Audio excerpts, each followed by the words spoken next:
And so without any further ado, I'd like to introduce to you and have him come on the show, come in the old shack here, Mr. Tom Massie. Healthy, back from a bout with transverse Hey.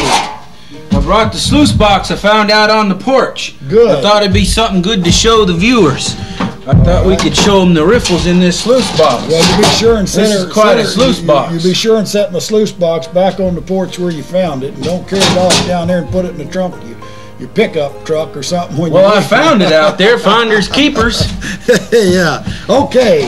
Got my sluice box. I've got it sitting out there because I got to repair it a little bit. I got a couple of bolts that I stole out of it for something, and I'll put them back. Well, you know, you there. do a lot of sluicing here on the Buzzardite show, and a lot of mining. Sure do. And we're inside the cabin here today, and I found this out there, and I thought I'd bring it in and show the people out there that if you never seen it before, how that these sluice boxes work.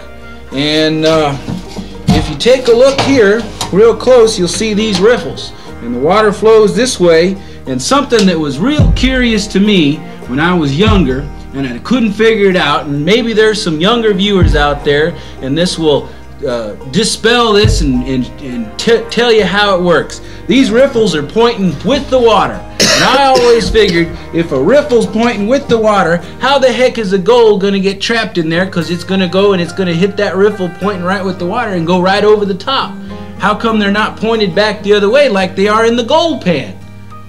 You'd think that the gold would come down and get stuck in there, and then it wouldn't go over the top. It would be a trap, but they're pointed the other direction. Why is that? You want to tell them why? You're probably pretty good at explaining it. Well, I can tell you why. Because the current of the water going over, and it creates a little eddy or a vortex right behind the riffle. And so the nugget, as it's coming, or the heavy material as it's coming, the heavy material will lag, and it'll get caught in that little vortex and tuck right in behind that riffle, so that when the big rocks come down through there, tumbling down through there, they won't knock it out. Because you understand that a sluice box is designed for a continuous string of material, where the gold pan is designed to be working out a small amount of material, and you're not adding material. See, when you're working the gold pan, you've got a given amount of material in it that you're panning out, and you're not adding material as you pan. But the sluice box has to sit there and work all the time. So you throw a shovel full of material in, and it runs over, and the gold hides down behind those riffles because it hits the vortex. What you're saying is, as these, if you will, a mini waterfall comes off under the water here, these riffles, the gold, which is heavier, will fall down first and get trapped underneath the mini waterfall, and the lighter stuff will go off over the top of it, and it'll sit right underneath, down underneath there in that trap. It works just the opposite of what you'd think. If you turn the riffle around, that water would flush everything out of there, and nothing would get trapped in there, because that water would constantly be flushing everything out of a trap. Well, if you think about it, if you've ever seen a guy going down a white water in a kayak, and you know the guys with the kayaks will go over those falls, and a lot of times they'll get trapped in behind the fall, and they have to pedal like heck to get out there, because they come off first, and that backwash behind that waterfall will suck them in. And that's the same way with the gold, and the gold being heavy and just lays there like a brick and gets drawn in there. There you go, folks.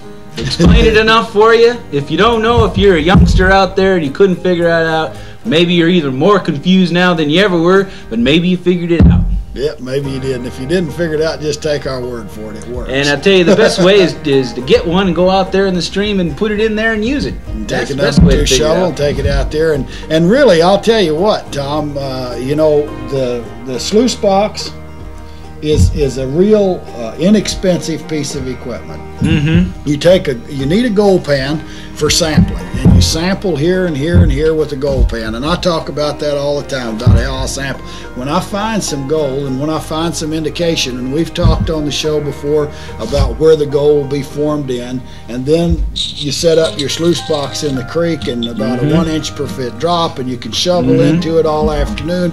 You can dump that out, and you've got about a pan of material. You've got about a pan of material to clean up to get your gold, and it is a fun way to do it.